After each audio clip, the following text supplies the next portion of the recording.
di dalam kajian, ketika ada pertanyaan ya saya jawab sesuai dengan ilmu yang saya ketahui tentang fikih. Jadi begini, ada beberapa hal itu diperlukan sebuah saksi. Misalnya apa? Ada pembunuhan, harus ada saksi.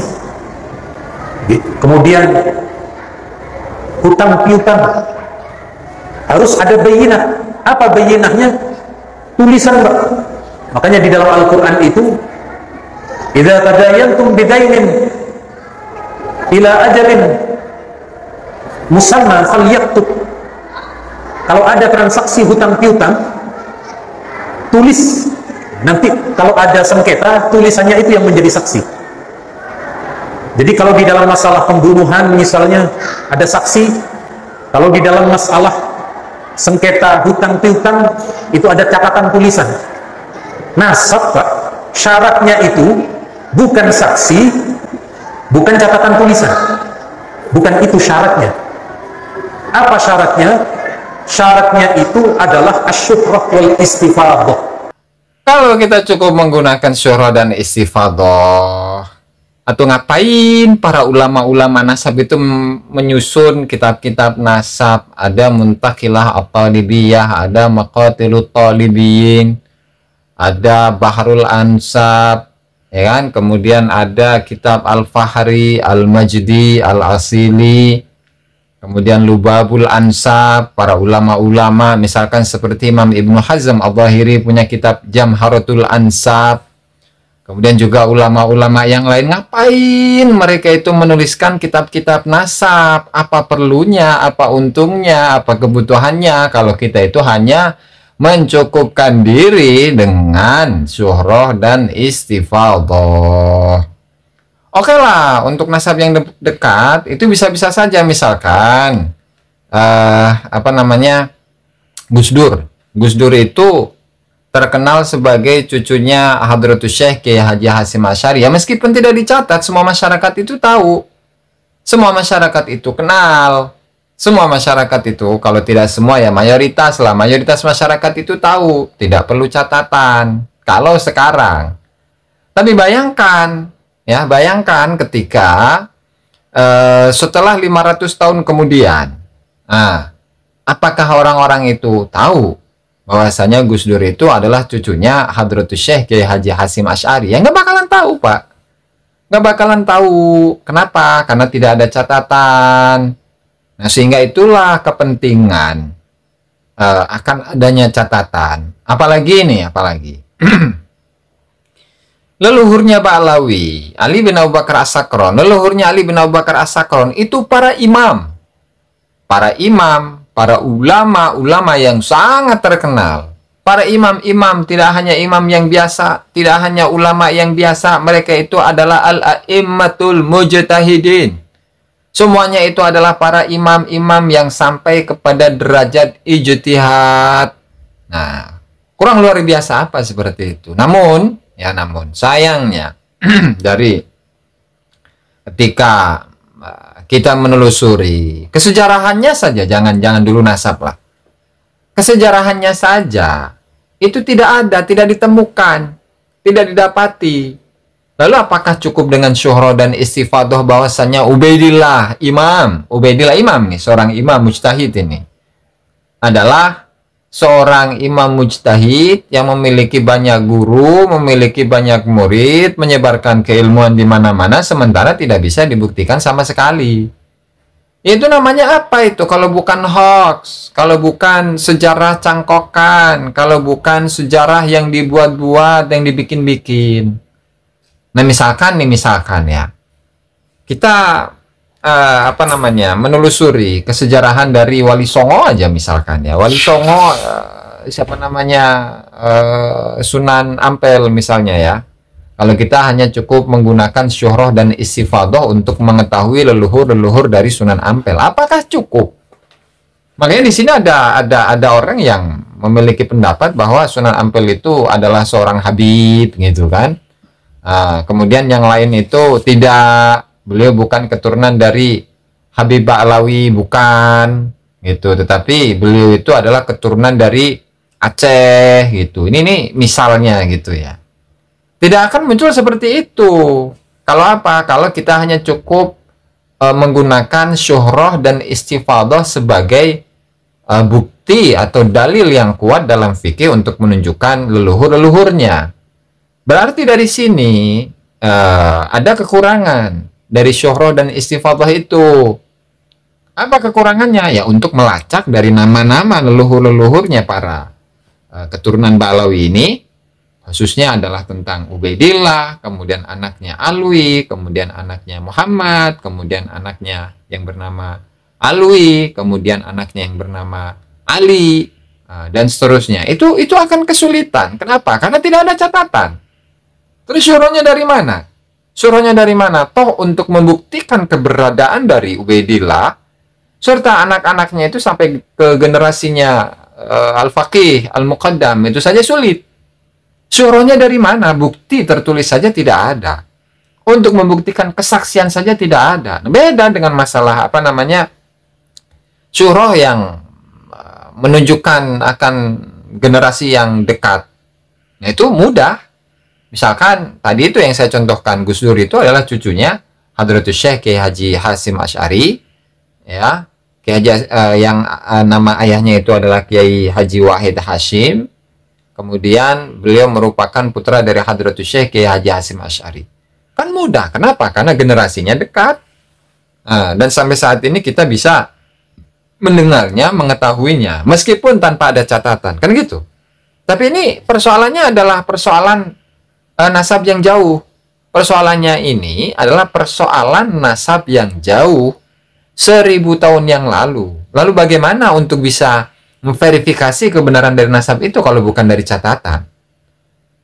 Ya bukti arkeologi gitulah. Ada atau tidak? Kan nggak ada.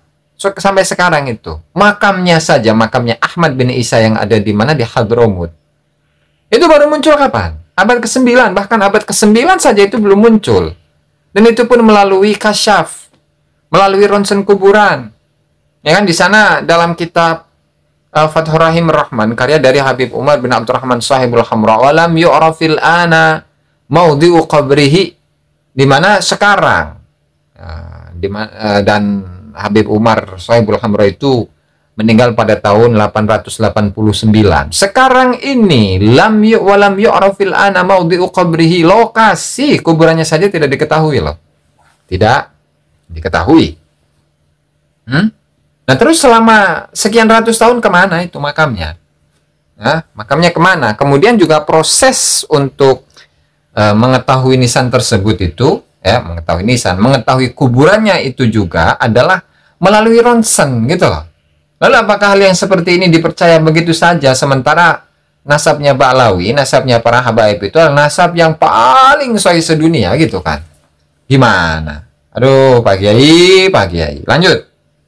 Untuk masalah kelahiran anak, itu syaratnya bukan saksi, bukan catatan, bukan tulisan.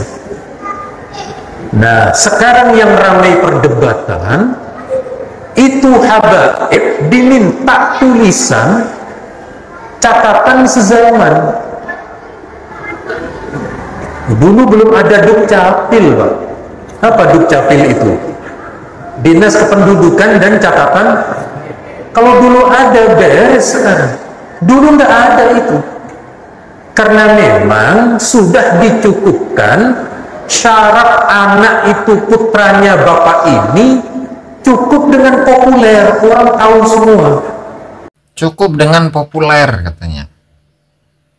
Atau ya kalau nasabnya bukan nasab paling sahih sedunia. Masa ini nasab yang paling sahih sedunia untuk mencari sesosok Ubaidillah sebagai anak dari Ahmad bin Isa? Masa nggak ketemu sih? Nasab paling sahih sedunia loh, bayangkan nih teman-teman ya. Nasab paling sahih sedunia. Bukan nasab yang biasa-biasa saja, enggak. Nasab yang paling sahih sedunia ini. Ya, nasab paling sahih sedunia, bahkan ijma para ulama. Kesepakatan, konsensus para ulama mengenai keabsahan dari nasab tersebut itu sudah terjadi. Masa nyari satu nama aja nggak bisa? Mencari biografi dan kesejarahan dari siapa namanya Imam Ubaidillah saja nggak bisa. Berarti bukan paling sahih sedunia dong. Toh ketika dikonfirmasikan sejarah-sejarah yang dituliskan oleh tokoh-tokoh Balawi dengan karya-karyanya yang lain, itu nggak terkonfirmasi loh. Contoh seperti Muhammad Sahih Mirbat, Muhammad bin Ali Khalil Qasam itu yang dikenal dengan Muhammad Sahih Mirbat. Mana kebesaran namanya, ya kan? Kemudian popularitasnya, kemudian murid-muridnya, karya-karyanya, bahkan dari keturunan Muhammad bin Ali Sahih Mirbat itu sendiri mengakui bahwa leluhurnya ini bukan ulama. Muhammad bin Ali Sahih Mirbat itu bukanlah ulama, gitu loh. Jadi apakah cukup dengan menggunakan syuhrah dan istifadah meskipun itu baru dimulai pada abad ke-9 Hijriah sampai sekarang, lalu itu cukup untuk membuktikan keabsahan dari nasab yang paling sahih sedunia tersebut itu? Kan nggak bisa. Gimana ini Bapak ini? Ya, gimana? Aduh, lanjut. Cuma kalah ganteng sama kalau pinter gitu aja. Dan kalah segala-galanya kalau dengan Gus Kausar. Sebenarnya tahun ini mengusahakan Gus Kausar datang, tetapi karena itu tingkat level masih berpegang pada fikih ini. Bahwa guru saya, kiai saya masih berpegang pada fikih ini. Berarti mafhumnya untuk Kiai Haji Imaduddin Usman Al-Bantani dan kawan-kawan itu tidak berpegang pada fikih. Terus berpegang pada apa? Berpegang pada apa? Nah, kemudian juga untuk mengenai syuhrah dan istifadahnya itu berlaku pada nasab yang kayak gimana? Apakah nasab yang jauh? Apakah nasab yang dekat? Atau bagaimana ini? Ini sama-sama berpegangan dengan fikih loh. Jadi seolah-olah ya Kiai Haji Imaduddin Usman Al-Bantani itu tidak berpegang kepada fikih. Dan syuhrah dan istifadah menurut para ulama nasab itu ya ada syaratnya. Syuhrah dan istifadah yang dapat diterima di kalangan para ulama nasab itu adalah syuhrah dan istifadah al-qadimah. Syuhrah qadimah, istifadatun qadimah.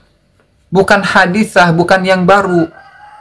Dan juga yang mengisbatkan nasab Alawi itu yang bernama Said Mahdi Ar-Rajai itu mensyaratkan bahkan bahwa syuhrah dan istifadah itu harus di seluruh generasi loh. Harus di seluruh generasi. Nah sementara untuk Balawi itu sendiri, kapan? Apakah syuhrah dan istifadahnya itu di seluruh generasi? Kan nggak ada. Kalau nggak ada terus gimana? Apakah itu diakui atau diterima dalam ilmu nasab itu sendiri? Itu kan sudah jelas, bahkan mayoritas kitab nasab itu menguraikan hal yang demikian. Gitu loh. Makanya ya sama-sama berpegangan kepada fikih. Kemudian dalam ilmu nasab itu pun juga lebih ketat tentunya ya daripada fikih. Dan syuhrah dan istifadah itu diuraikan secara detail, secara lebih detail oleh para ulama-ulama nasab dalam buku-buku mereka. Ya kenapa sih takut amat itu sama buku sezaman, sama kitab sezaman? Seolah-olah kitab sezaman itu adalah satu momok yang sangat menakutkan gitu, ya kan? Dan kemarin juga dijelaskan oleh Kiai Haji Imaduddin Usman Al-Bantani mengenai manuskrip itu, yang katanya manuskrip itu membuktikan bahwa tokoh yang bernama Ubaidillah itu benar-benar adalah seorang rawi gitu ya. Ya padahal tidak terkonfirmasi dalam buku-buku hadis, dalam kitab-kitab hadis, dalam kitab Rijalul Hadis, para perawi-perawi hadis. Terus mau kayak gimana? Tetap aja memaksakan bahwa nasab tersebut adalah nasab yang bersambung kepada Rasulullah Shallallahu Alaihi Wasallam. Apakah demikian? Kan nggak gitu juga, Pak Kiai.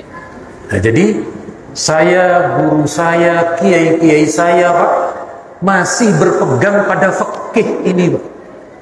Bahwa di fikih itu syarat yang menyatakan bahwa Sayyid Ubaidillah, putranya Sayyid Muhajir, Ahmad Muhajir, populer di kalangan ahli nasab itu sudah cukup. sudah cukup. Gitu. Nah, sementara kiai-kiai yang mempertanyakan itu minta data, mana catatan sezaman? Baru ada 550 tahun setelahnya. Kalau memang begitu, tolong kita minta catatan juga. Rasulullah punya putra Sayyid Qasim, Rasulullah punya putra Sayyid Ibrahim, mana catatan sezamannya? Tidak ada. Rasulullah putranya Sayyid Abdullah, ibunda Nabi adalah Sayyidah Aminah, mana catatannya? Tidak ada. Terus bahwa Rasul gitu kan, untuk melegitimasi akan kebenaran nasabnya Ba'alawi, bahwa Rasulullah, putra-putranya Rasulullah, Sayyid Qasim gitu kan, itu ada atau enggak catatan sezaman. Terus riwayat-riwayat hadis itu mau dikemanakan? Riwayat-riwayat hadis, kemudian asbab nuzulil al-wahyi atau Al-Quran ya, mengenai inna syani'aka huwal abtar itu dikemanakan? Itu kan riwayat-riwayat berkesinambungan, kan bisa dibuktikan keberadaan Rasulullah Shallallahu Alaihi Wasallam dalam data-data eksternal itu pun juga ada banyak, bahkan untuk data sezaman untuk Nabi Ibrahim itu ada. Itu apa bukti adanya jejak kakinya Nabi Ibrahim? Itu kan bukti sezaman. Ka'bah itu pun juga bukti sezaman. Gimana? Demi untuk melegitimasi akan kebenaran nasab Ba'alawi yang bersambung kepada Rasulullah Shallallahu Alaihi Wasallam, itu langsung bawa-bawa nama Rasulullah. Ini apa-apaan gitu kan? Aduh, Masya Allah. Coba lanjut. Tolong kita minta catatan juga. Rasulullah punya putra Sayyid Qasim, Rasulullah punya putra Sayyid Ibrahim, mana catatan sezamannya? Tidak ada. Rasulullah putranya Sayyid Abdullah, ibunda Nabi adalah Sayyidah Aminah, mana catatannya? Tidak ada. Nah itulah yang disebut dengan syuhra dan istifadah, bahwa Rasulullah memiliki seorang putra yang namanya Qasim, memiliki seorang ayah yang namanya Sayyid Abdullah, memiliki seorang ibu yang namanya Sayyidah Aminah, memiliki seorang istri yang namanya Sayyidah Khadijah. Nah itu baru syuhra dan istifadah. Tidak ada satupun orang yang menentang. Gitu loh. Beda dengan nasabnya Ba'alawi lah. Gimana mau menyamakan? Ya, mau membawa-bawa nama Rasulullah, keluarga Rasulullah, orang tua Rasulullah, putra-putra Rasulullah, demi untuk melegitimasi kebenaran dari nasab Ba'alawi. Waduh, gimana ini Pak Kiai ini? Waduh, lanjut. Jadi sekali lagi, tidak diharuskan, ada catatan tidak diharuskan. Maka sekali lagi saya berpegang pada fikih. Berarti kalau nggak punya catatan ya sudah, jangan ngaku cucu Nabi. Kan toh sampai sekarang nggak terbukti kan, baik secara catatan apalagi DNA gitu kan. Ya udah. Terus saya berpegang pada fikih. Kami juga berpegang pada fikih, berpegang juga pada ilmu nasab, ya. Apalagi misalkan dari nakobah-nakobah itu, yang kita lihat itu argumentasinya, apakah argumentasinya kuat, kokoh atau tidak. Ya jangan-jangan seperti kemarin gitu, Said Mahdi Rojai, Ibrahim bin Mansur, Khalil bin Ibrahim Ad-Dulaimi, ataupun yang lainnya. Jangan-jangan seperti itu nanti. Itu kan tidak ada argumentasi yang kuat untuk menunjukkan akan ketersambungan nasab mereka kepada Rasulullah Shallallahu Alaihi Wasallam, dan itu pun membuka pintu lebar-lebar kepada siapapun untuk mengaku sebagai keturunan Rasulullah Shallallahu Alaihi Wasallam, saudara. Saya rasa sudah cukup inilah. Udah panjang lagi nih ya. Jadi itulah poin yang dapat kita simak dari apa yang disampaikan oleh Kiai Haji Ma'ruf Khozin, Ketua Aswaja Center PWNU Jawa Timur. Begitu juga dengan sekaligus beliau itu juga Ketua apa tadi itu? Saya jadi lupa ini. Ketua Komisi Fatwa untuk MUI Jawa Timur juga. Ya. Mudah-mudahan apa yang saya sampaikan tadi dari awal ya bermanfaat dan memberikan edukasi bagi masyarakat, pencerahan bagi masyarakat, bagi saudara-saudara. Wallahul muwaffiq ila aqwamit thoriq. Wassalamualaikum warahmatullahi wabarakatuh.